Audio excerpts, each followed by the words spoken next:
when fitting cutting attachments to your brush cutter. Footwear, preferably boots, should be sturdy and non-slip, and you should never use a brush cutter barefoot. Clothes should be made of strong fabric, and avoid wearing loose clothing that can catch on bushes, branches, or obstacles. Your machine also comes complete with a Husqvarna harness. This will help you handle and operate your brush cutter more safely and comfortably. Your brush cutter is powered by an efficient 2-stroke engine. Always use a mixture of petrol and 2-stroke engine oil. For your convenience, there's a pre-mixed petrol available. If you choose to mix petrol and engine oil yourself, please use a good quality engine oil and mix oil and petrol in the correct ratio. More information can be found in your owner's manual.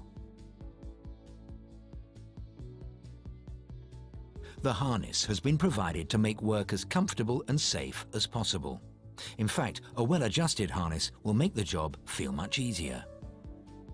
The brush cutter with a bullhorn handle is equipped with a double harness. The brush cutter with a J handle is equipped with a single strap harness. Begin by adjusting the 2 shoulder straps so the chest plate sits by your sternum. Then adjust the side strap so the chest plate is centered on your chest. Adjust the shoulder straps so the load is spread evenly over your shoulders.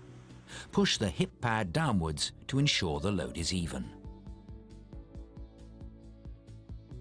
Adjust the hip pad strap so the cutting equipment sits parallel to the ground. The front of the harness has also been equipped with a quick release button. In the event of an emergency, it will enable you to disengage from the harness and brush cutter in the shortest possible time.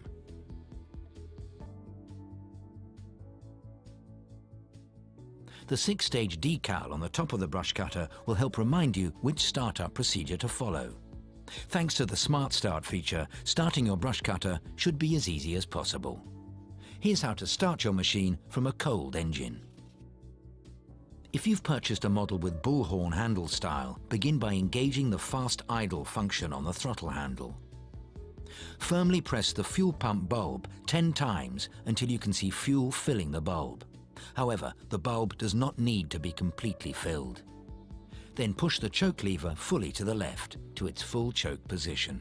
With the engine held firmly on the ground with your left hand, grip the starter handle with your right hand and pull the handle, quickly and powerfully 3 times. Continue by sliding the choke lever to the half choke position. Pull the starter handle again until the engine properly starts. To finish, simply switch the choke lever back to the off position. However, if you've purchased a model with bullhorn handle style, finish by pushing the trigger on the throttle handle to abort fast idle and return to idle mode. Starting the engine from warm is even easier. If you have purchased a model with bullhorn handle style, begin by engaging the fast idle function on the throttle handle. Switch the choke to the half choke position. Then pull the starter cord quickly and powerfully until the engine starts. As before, finish by switching the choke lever back to its off position. However, if you've purchased a model with bullhorn handle style, finish by pushing the trigger on the throttle handle to abort fast idle and return to idle mode.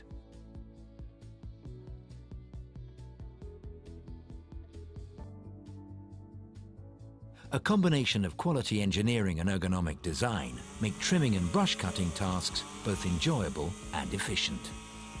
The brush cutter will remove grass and weeds at the edge of your lawn, and in other places your lawnmower cannot reach, such as against walls, fences, trees and borders. To get the best results, follow these few simple tips. Hold the trimmer head at an angle just above the ground. More cord is fed when the trimmer head and its blue knob is bumped or pushed into the ground during full throttle. There is a knife on the cutting equipment guard that adjusts the line to the appropriate length if too much cord is fed. It is the end of the line that does the work. For efficient grass cutting, the cord length should be close to the maximum length. You also need a high rotational speed on the trimmer head. By using the rotational direction of the trimmer head, you will be able to avoid spraying grass cuttings on paths and other areas where you do not want them. However, a little caution is also required. The power and speed of the line does mean that without care, you can damage sensitive bark on trees and bushes, fence posts, or garden furniture. The grass blade is designed to handle longer, thicker grass and brush. With a little practice, you will also be able to use your brush cutter to pile longer grass into lines as you cut it, making for easier collection and disposal of your cuttings. When grass is cut from right to left, the sweep makes the grass fall into lines. Sweep the brush cutter from right to left, release the throttle trigger to idling when you go back to start a new sweep. To switch from the trimmer head to the grass blade, follow these simple steps. Begin by inserting the locking pin into the bevel gear. Then, simply unscrew the trimmer head from the threaded bevel gear output shaft. The grass blade, together with the support cup, can then be attached to the bevel gear and secured with the washer and nut. Always be sure to tighten the nut securely with a wrench. To replace and reload the line in your trimmer head, begin by locating the two buttons on either side of the trimmer head. Push these two buttons to release both the spool housing and spool that will hold the cutting line. Remove the spool from the spool housing. Release 6 meters of new line and fold it double. Hook the looped end of the folded line onto the spool and begin winding. Try to keep the line as tight as possible and avoid crossing the lines. They should run in parallel around the spool. Continue winding until you are left with approximately 15 centimeters of line. Then, feed each end of the line into the two locking holes on the spool. Replace the spool in the spool housing. After the spool is put back into the spool housing, fold the cord ends into the slots of the metal eyelets.